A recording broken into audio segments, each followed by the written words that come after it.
नमस्कार मित्रांनो, मी तुमचा मित्र मराठी फार्म गुरु. आजचा व्हिडिओ बनवायचं कारण असं आहे मित्रांनो, की मागेल त्याला सोलार योजनेमध्ये जेव्हा तुमचा वेंडर निवडायचं तुम्हाला ऑप्शन येतं, त्यानंतर तुम्हाला अननोन असे कॉल सुरू झालेत मित्रांनो. कारण की मी बऱ्याच जणांची माझ्या CSC मार्फत फॉर्म भरलेले आहेत मित्रांनो. त्यानंतर मला शेतकऱ्यांचे भरपूर असे कॉल आले की आम्हाला अननोन नंबरवरून कॉल येतो आहे आणि आम्हाला OTP विषयी विचारणा करण्यात येते आहे.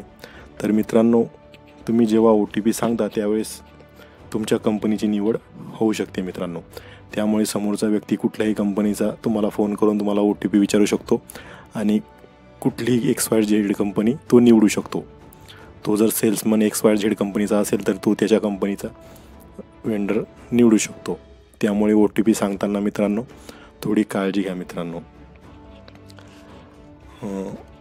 मित्रांनो, जोपर्यंत तुम्ही OTP सांगत नाही तोपर्यंत तुमचं कंपनी निवड होणं अशक्य आहे मित्रांनो. त्यामुळे OTP कुणालाही शेअर करू नका. ज्यावेळेस तुम्ही स्वतः CSC सेंटरला जाऊन वेंडरची निवड करताल त्यावेळेसच OTP तुम्ही तिथे जाऊन सांगा. आणि वेंडर निवडताना सगळी चौकशी करा, कंपनीची माहिती मिळवा. कंपनीविषयी पूर्ण माहिती मिळाल्यानंतर कंपनीची सर्व्हिस कशी ते बघा. सर्व्हिसनंतर आफ्टर इन्स्टॉलेशन म्हणजेच जर तुमच्या शेतामध्ये पंप इन्स्टॉल झाल्यानंतर कंपनीची सर्व्हिस कशी आहे ते बघा. कारण की एखाद्या वेळेस असं होतं मित्रांनो की पंप बसवल्यानंतर काही प्रॉब्लेम आला तर वेळेवर त्या कंपनीचे प्रतिनिधी किंवा सेल्समन्स किंवा सर्व्हिस इंजिनियर येत नाहीत आणि पंप तसा बंद पडून असतो मित्रांनो.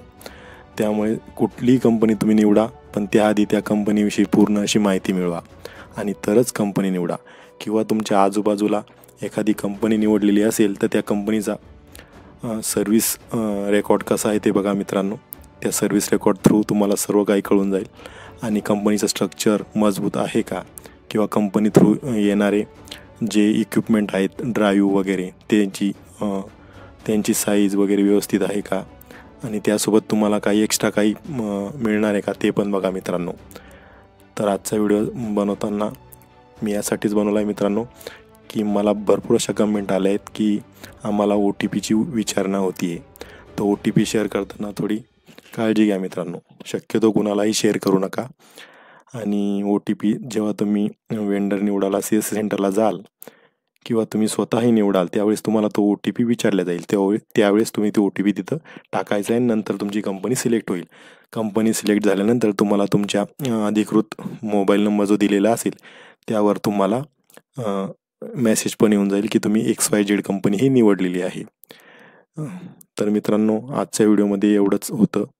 तर आजचा व्हिडिओ तुम्हाला कसा वाटला कमेंटमध्ये नक्की सांगा. चॅनलवर नवीन आला असाल तर चॅनलला लाईक आणि सबस्क्राईब नक्की करा. धन्यवाद.